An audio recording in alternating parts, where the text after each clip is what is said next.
U poznatoj Harvardovoj studiji o tome šta ljude čini zdravim i srećnim, posle 75 godina istraživačkog rada jasno se nametnuo odgovor – dobri odnosi među ljudima.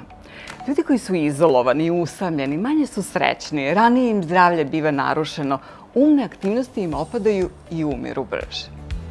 Nasuprot tome, kvalitetni, iskreni, prijateljski odnosi čine nas zdravim, srećnim, mentalno sposobnim i mudrijim. Jedan od modela za izgradnju i održavanje dobrih odnosa koji se u mojoj praksi pokazao kao uspešan je 3P model. Prvo P je pažnja. Posvetite pažnju ljudima sa kojima želite dobre odnose. Ovdje nije u pitanju samo frekvencija viđanja, mada u hibridnim ili remote modelima rada ovo sve više postaje važno. Ono što je ključno jeste ipak posvećenost da dobro upoznate, slušate i čujete osobu sa kojom želite da imate dobre odnose. Drugo P je poverenje. O poverenju često pričamo tek kada nam je poljuljano, a tada je možda već kasno da prevaziđemo probleme koji su uzrok za to. Gradite poverenje kroz iskrenost.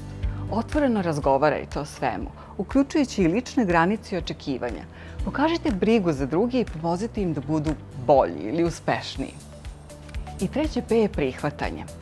Prihvatite ljude onakve kakvi jesu, bez osuđivanja, bez želje da ih promenite po svome.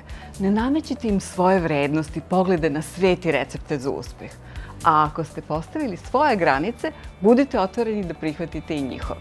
Testirajte 3P model u praksi. Proanalizirajte kroz ove 3 dimenzije odnose sa ljudima na poslu ili u svom privatnom okruženju. Možda ćete dobiti odgovore šta možete da uradite sad odmah, da ih dovedete na nivo koji želite.